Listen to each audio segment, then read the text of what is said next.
we met this morning. I don't know how you top this morning. I just don't know how you get more effective and more touching and more true than we heard this morning.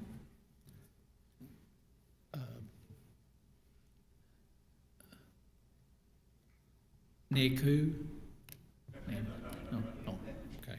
I hope he heard that, and we need to keep him humble. All right.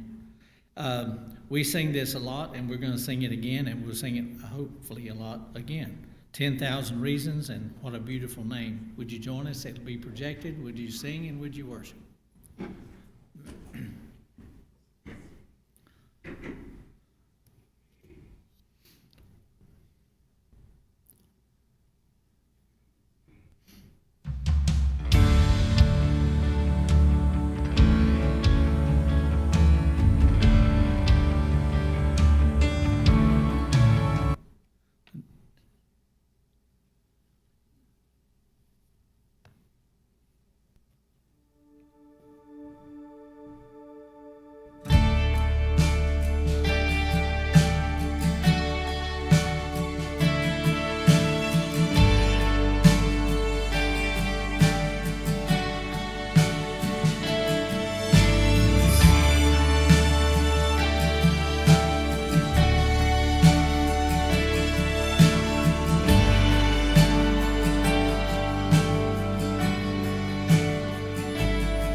You have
join us in our time of fellowship and welcome this evening before we begin the study.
To mention our prayer time or prayer list, certainly remember Nick and Misty and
This is our block, our place, our people. Not having a...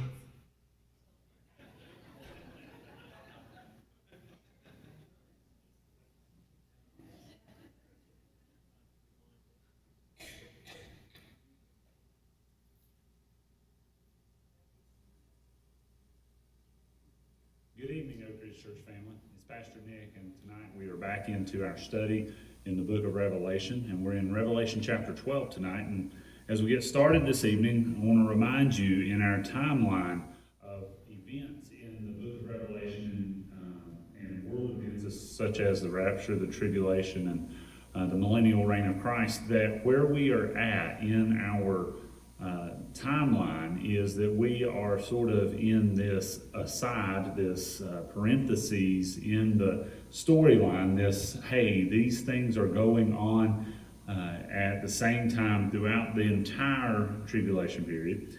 And so that's sort of where we're at now, starting with chapter 12, as we talked about last week when we were looking at chapter 11. And so tonight we are starting to look at this conflict between Satan and Israel.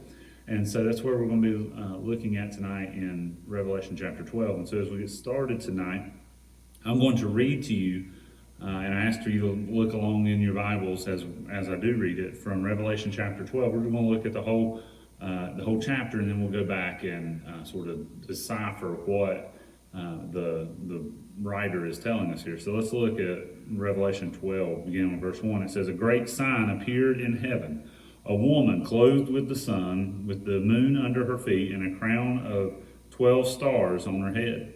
She was pregnant and cried out in labor and agony as she was about to give birth. Then another sign appeared in heaven. There was a great fiery red dragon having 7 heads and 10 horns, and on its heads were 7 crowns. Its tail swept away 1/3 of the stars in heaven and hurled them to the earth. And the dragon stood in front of the woman who was about to give birth, so that when she did give birth, it might devour her child. She gave birth to a son, a male, who is going to rule all nations with an iron rod. Her child was caught up to God and to his throne. The woman fled into the wilderness, where she had a place prepared by God to be nourished there for 1,260 days. Then war broke out in heaven. Michael and his angels fought against the dragon. The dragon and his angels also fought, but he could not prevail. And there was no place for them in heaven any longer. So the great dragon was thrown out, the ancient serpent, who is called the devil and Satan, the one who deceives the whole world. He was thrown to earth, and his angels with him. Then I heard a loud voice in heaven say, "The salvation and the power and the kingdom of our God and the authority of his Christ have now come, because the accuser of our brothers and sisters, who accuses them before our God day and night, has been thrown down. They conquered him by the blood of the Lamb and by the word of their testimony, for they did not love their lives to the point of death. Therefore rejoice, you heavens, and you who dwell in them. Woe to the earth and the sea, because the devil has come down to you with great fury, because he knows his time is short." When the dragon saw that he had been thrown down to the earth, he persecuted the woman who had given birth to the male child. The woman was given 2 wings of a great eagle, so that she could fly from the serpent's presence to her place in the wilderness, where she was nourished for a time, times, and half a time. From his mouth the serpent spewed water like a river flowing after the woman, to sweep her away with a flood. But the earth helped the woman. The earth opened its mouth and swallowed up the river that the dragon had spewed from his mouth. So the dragon was furious with the woman and went off to wage war against the rest of her offspring, those who keep the commands of God and hold firmly to the testimony about Jesus. And we're going to stop right there, because verse 18 really works with chapter 13. And so we're going to consider our reading of the scriptures done at verse 17. Now, what we see here is that we are in the middle of the tribulation period. We're at that midway point where we know from the timeline that this is when the Antichrist will break his covenant with Israel, and things will get worse in the world as the bowl judgments happen during the Great Tribulation, the second half of the tribulation. And not only that, we see that there is this sharp rise in anti-Semitism towards the Jews, as they have probably never witnessed or experienced in the history of the world. And that says a lot, considering what Hitler did during the Second World War, considering what Haman did in the Persian Empire, what the Egyptians did prior to the Exodus. I mean, there were lots of opportunities for the Jews to be persecuted and killed and attacked during world history, but evidently during this last 3.5 years of the tribulation, that persecution really becomes even worse. And so what we see is that chapter 12 introduces the second half of the tribulation period, and what we see is that it gives this recap of heavenly events. It gives us this recap of what has happened between Satan and Israel since really the beginning of time. And so we see that in the middle of this tribulation period, when the Antichrist breaks his covenant with Israel, we see that Israel will be confronted with this huge attack of anti-Semitism, as I mentioned just a minute ago. And what we see in this chapter is 4 key persons that we need to understand who they are, and what it will do is it will sort of lay out for us, it will sort of unfold for us what is happening here in chapter 12, but it will also help us to understand what happens in this second half of the tribulation and what happens to this remnant of Israel that is being attacked by Satan.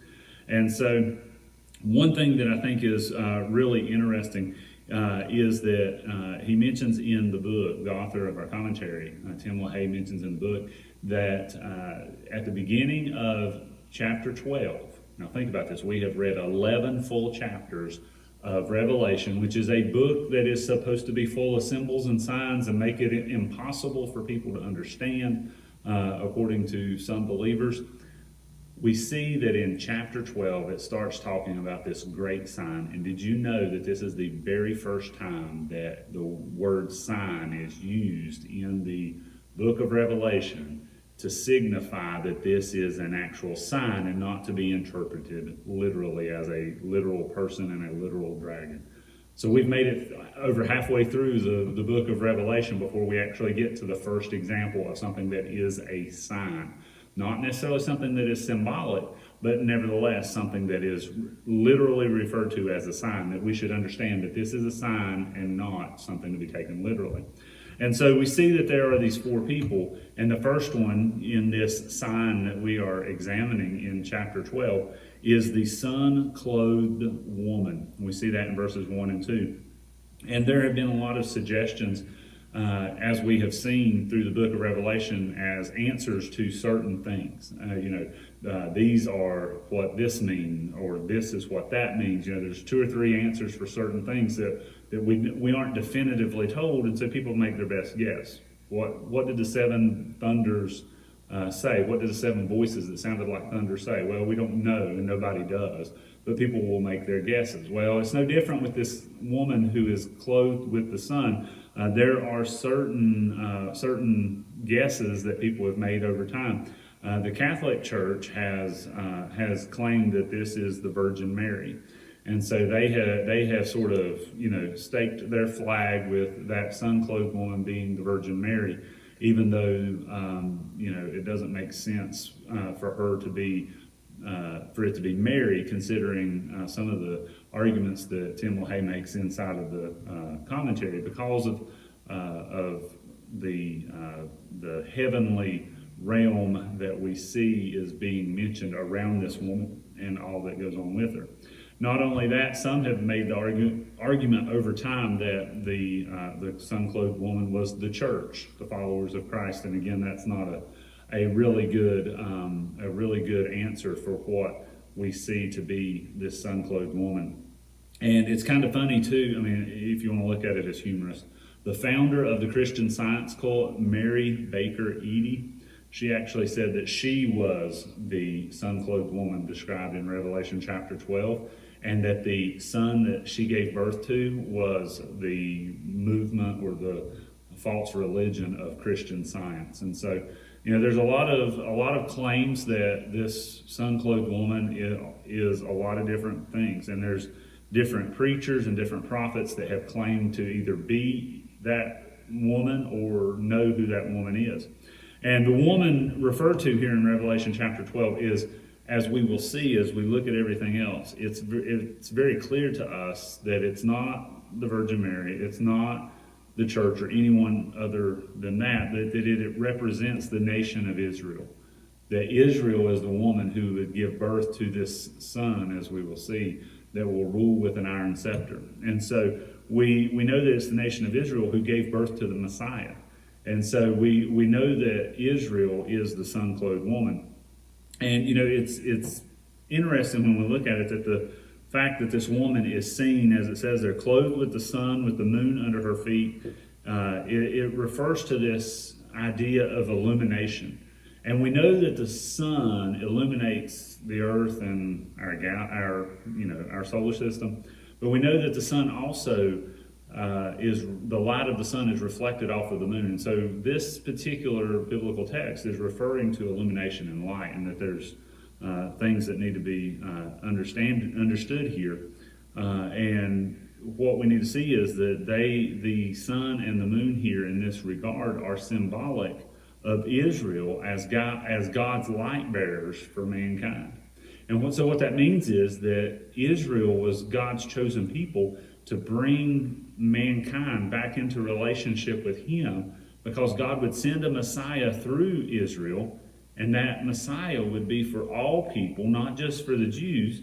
And the Jews rejected the Messiah. They rejected Christ, and so therefore it was left for the world, so to speak, the Gentiles, to pick up with the Messiah. And so Jesus, being for everyone, has brought both Jews and Gentiles into faith in the church over the last 2,000 years. And so we understand that Israel was supposed to be God's light bearer to mankind, to humanity, and they rejected their opportunity to share that light. And so we see that first person that we see in this particular text is the sun-clothed woman, and that represents Israel. Now, the next person that we're going to look at is in verse 3, and that is the devil. And you know, the world today, when you look at the movies that we watch or the movies that are made in Hollywood, when you read things that people write in regards to Satan or the devil, it's easy to tell that the world does not believe in a literal Satan, a literal devil that is an adversary to not only God and Christ, but to the church and to those that would pursue a relationship with Christ. And so, the world today sees the devil as this, they don't believe in him because of what we've seen even at times in cartoons over the years, where it's just sort of this little impish figure with a child's face that has a red suit on with little horns and a pointy tail and carries a pitchfork. And that's the idea that people have of who Satan is, when it is the farthest thing from the truth. And so, God's word teaches us that there is a literal devil, and we read about him specifically here in Revelation chapter 12. And we see that there are a couple of names given for him in the biblical text here in Revelation 12. We see that he's referred to as an enormous red dragon. And he's red because of the bloodshed that he has motivated mankind to shed over millennia, from Cain killing Abel up until today. We see that Satan is a driving force behind murder and bloodshed of humanity, whether it's wars or whether it's one-on-one. Not only that, he's referred to as that ancient serpent in verse 9, and this refers to what we read about in Genesis chapter 3, where he confronts Eve, gets her a little confused on what the words of God were in regards to the fruit from the tree of the knowledge of good and evil. And we read about how God says that, that serpent would bruise the heel of the Messiah, but the Messiah would crush his head. And so we know that he's referred to as an ancient serpent. Not only that, verse 9 refers to him as the devil as well. And this is a name that means slanderer, it means accuser, and that's because what he does is he stands in the presence of God currently until he's thrown out of heaven, as we will read about in Revelation. Once he's thrown out of heaven, he's no longer there, but while he's there, he's able to make accusations to God about us as believers in Christ. And so he is a slanderer, he is an accuser. And not only that, we know that in verse 9 he's referred to as Satan. That's the name that we generally hear him referred to as, either the devil or Satan. And Satan just means adversary. And so if he is accusing us, if he is slandering us, then obviously he is our adversary. He is doing everything he can to confront us because we are in a relationship with God. And as I mentioned a moment ago in verse 10, he also is called the accuser of the brothers, or the brethren, as one translation says. And so he tries to discredit us before God on a daily basis in the presence of God in his throne room. And so what we see is that the author talks about Satan's governmental operation in his writing in the commentary, and he talks about some of the things in chapter 13 when he talks about the Antichrist, or when he's talking about chapter 13 in Revelation. And so what we know is that a lot of the governmental problems that we have in this world that have been around since after the flood with Noah, when Nimrod started what was eventually Babylon, when that started and the first cities were started and the first governments were put in place to rule over mankind, since then to today, governments have been a major tool used by Satan to cause a lot of problems in the world. There's been famines, there have been shortages, there have been wars, there have been all sorts of problems, genocide and many other things that have gone on in the name of government for the last few thousand years. And it's all been sort of orchestrated by Satan.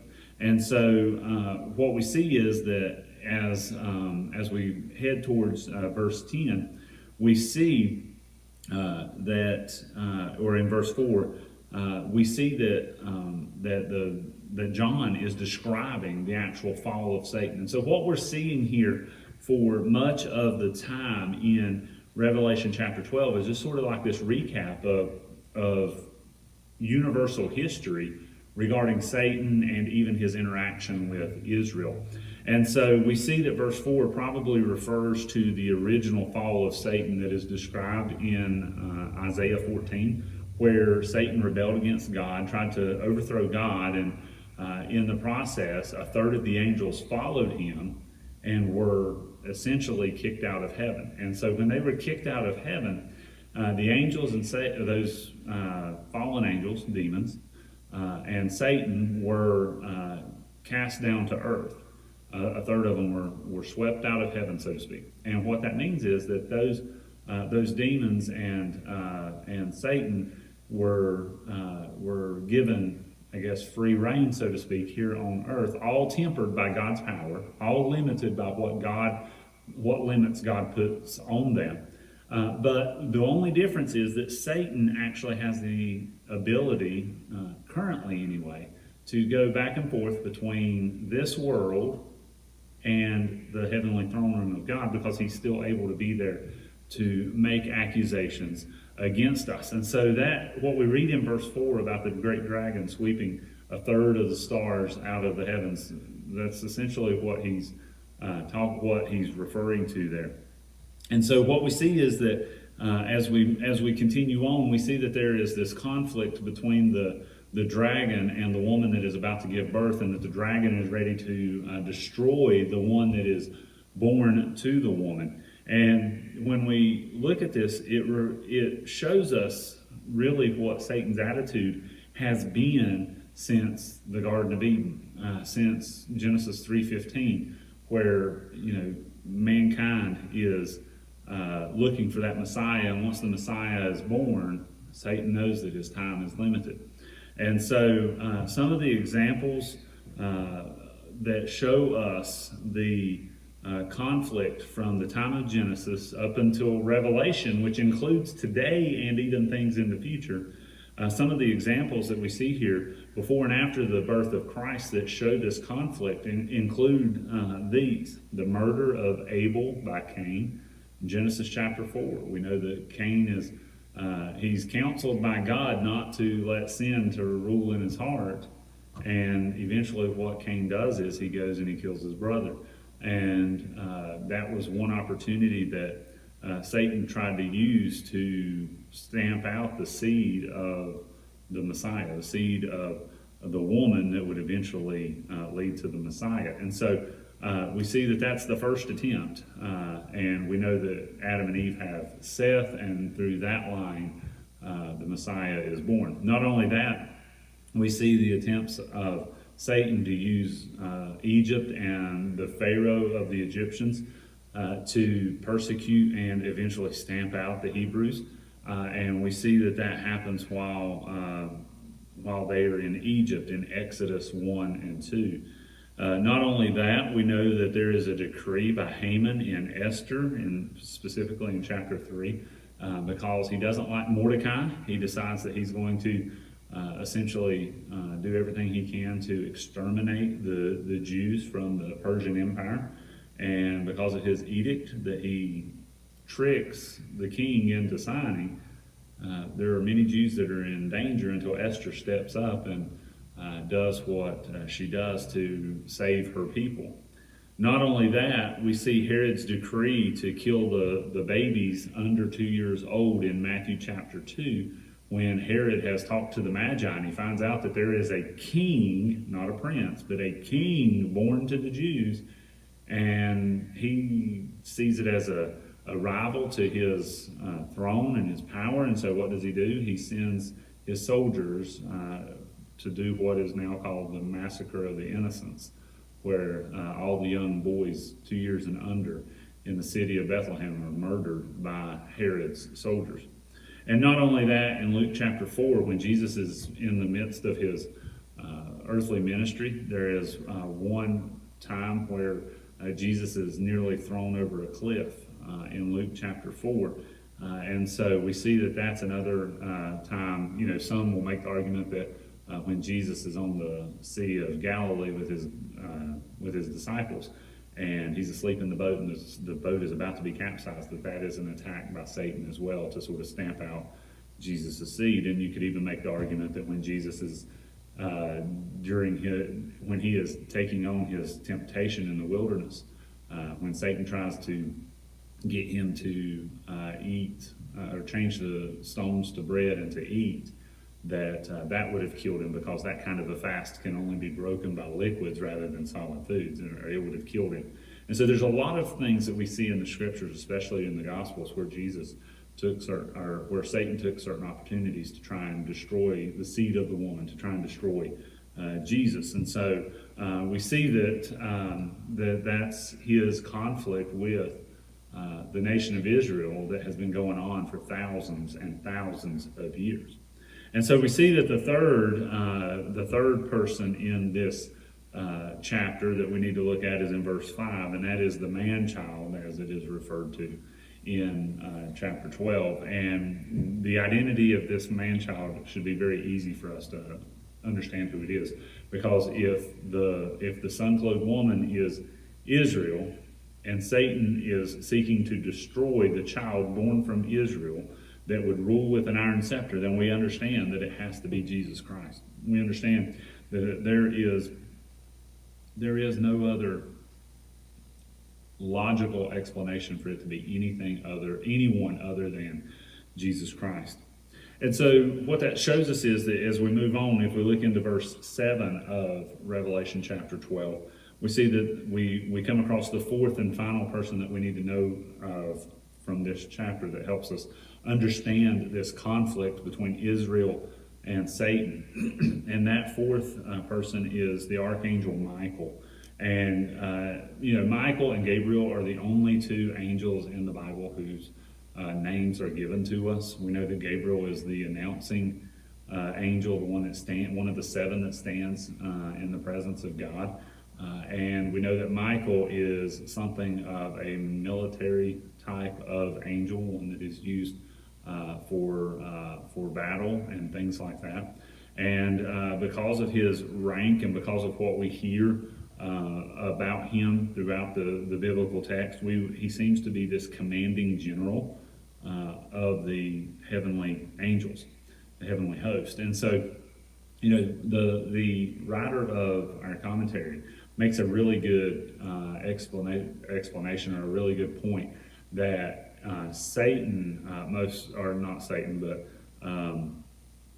Michael is most likely not as powerful as Satan. That if they were sort of ranked in strength or power or ability or whatever we would want to put it, however we would want to put it, that Michael would be lower in rank in the heavenly realms in those terms, because of some of the things that we read in the book of Jude and the contention over the body of Moses between Satan and Michael, that Michael can't rebuke him, that he just lets God, he has to rely on God to do it. And so that's kind of interesting when we read that. But what we see is that, as it says there in your notes, it suggests on the basis of Isaiah 14 and Ezekiel 28 that Michael is superior to the majority of the angels, that he must be highly ranked, but that shows us that in the created order, he is lower than Satan. And so he doesn't seem to be able to cope with Satan by himself, that he does rely on God for the power, the ability to deal with Satan and to do what needs to be done. Now, Daniel chapter 12, in verse 1, it shows us that Michael was the angel that's specially assigned by God to do the work of protection for the nation of Israel. And so when you read in Daniel chapter 12, you read about this time where Daniel is telling of his vision, and he talks about how Michael was delayed in coming to the defense of, or coming to him because of contending with the prince of Persia, as I think as it's termed there in Daniel chapter 12. And we don't know if that is a reference to Satan himself or some demonic angel that is a powerful one, yet Michael was still able to overpower him. We just don't know. But what we do know is that the commentary and the book of Revelation here in chapter 12 tell us about this war in heaven. And, you know, he mentions how it's been suggested that the battles in heaven, or the war in heaven, is not just a singular battle, but a series of battles that sort of culminate in the middle of the tribulation. And this ends up with Satan being expelled from heaven. He's, you know, and so in the middle of the tribulation, there is this time where Satan is kicked out of heaven, and we read about it, and they talk about how he's thrown to the earth, he's kicked out of heaven, and he is full of fury and wrath because he knows that his time is short. But nevertheless, there is going to be a time during that last 3.5 years, because Satan will know his time is short.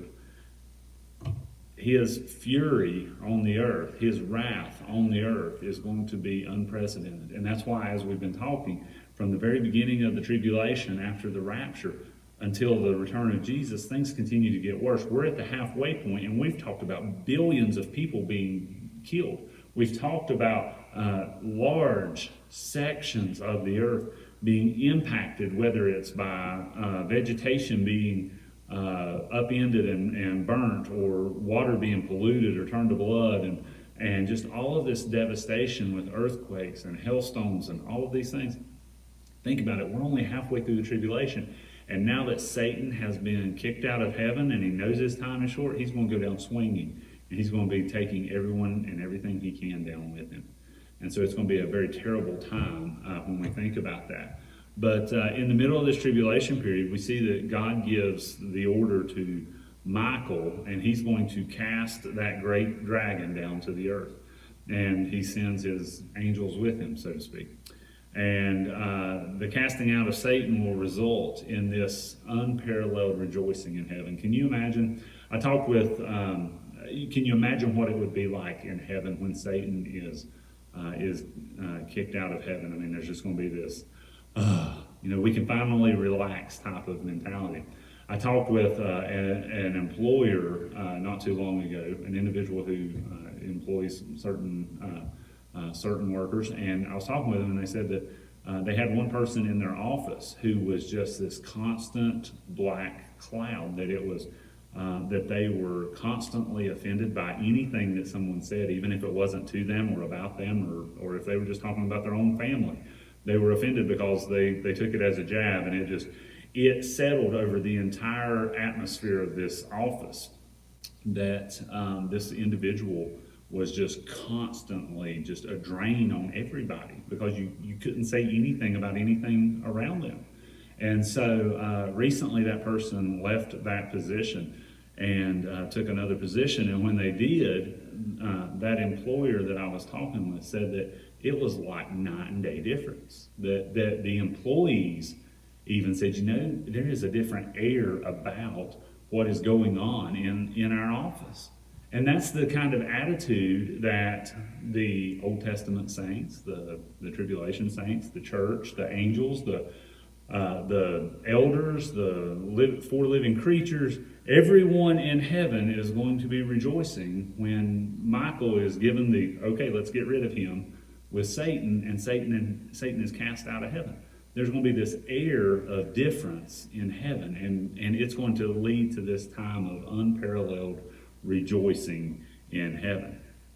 And the reason for that is, as we talked about a minute ago, Satan is day and night. He never takes a day off. He never rests in his attempts to be in the presence of God, to bring accusations against believers.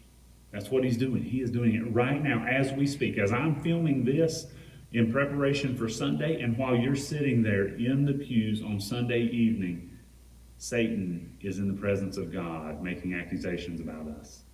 And it's unbelievable that he never rests in that regard. And so verse 11 tells us, though, how believers are able to overcome those accusations. And verse 12 tells us of the rejoicing that will happen in heaven when Satan can no longer make those accusations. So it's going to be a wonderful time of rejoicing that we will get to experience as part of the church in heaven. Now, what we see towards the end of chapter 12 is that Satan makes one last push to try and attack Israel and to really hurt God by hurting his child, so to speak. And we know that unfortunately there's a lot of people out there who are of that mindset that if I can't hurt you, I'm going to hurt something close to you, and if it's your child, then I'll do that. And unfortunately, that's what Satan's doing here with Israel. He's going to get back at God by getting to his child. And so when he's cast down to earth, as I said, there is going to be this time where his wrath and his hatred is going to be unleashed on earth, but specifically towards the nation of Israel. Why? Because they're the ones that brought the Messiah into the world, who will eventually defeat him. Why? Because Israel is God's chosen people. Because those are the ones who are doing the evangelizing and the witnessing and the testifying as to God's salvation during the time of the tribulation, with the 144,000 Jews who are like the Apostle Paul and are taking the gospel message to the world.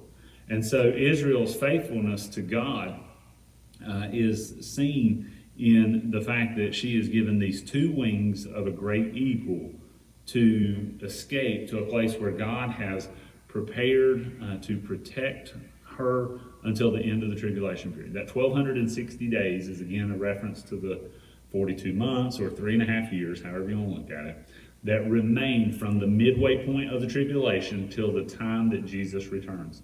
And so for that last 3.5 years, there will be a place where God has prepared for Israel to be protected from Satan and his attacks. Now, something interesting that I read this morning in preparation for teaching this particular lesson, in our commentary, it mentions how in the biblical text there are certain areas that will be immune to the attacks or the judgments of the tribulation period. And it talked about Moab and Ammon, and I can't remember the other one in the commentary. It talks about it, and those are in those regions are in those former countries are in what we know as to be the country of Jordan today. And so does that mean that the wings of a great eagle is some sort of airplane or some sort of thing that God uses like that to transport his people, the nation of Israel, to a safe and secure location inside the country, or what is known as the country of Jordan today? Then maybe that's the case. We don't know, but it will be something like that. And so God does something like that. And in verse 15, it describes what Satan does to destroy Israel, even though they have gone to this place that is protected by God. And it says that Satan will unleash this river on them, and this flooding, torrential waters coming towards Israel. And the author of our commentary makes a really good point that this could be a couple of different things.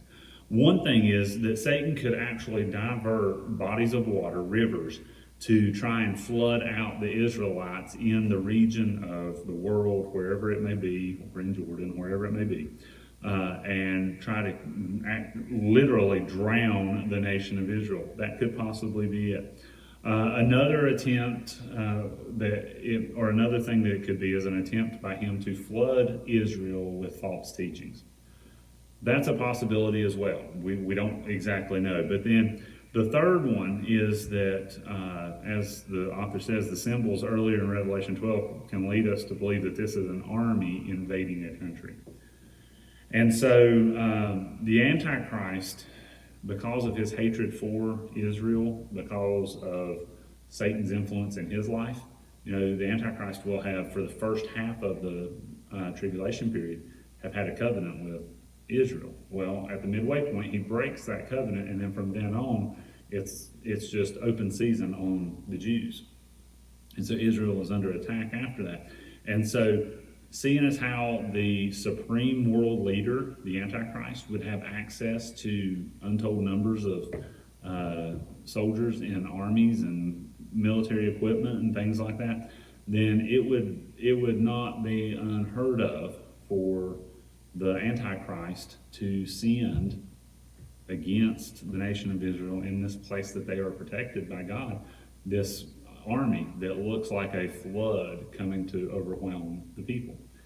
With a lot of chapter 12 being a sign, as we talked about a few moments ago, that makes more sense than an actual flood or even the teachings.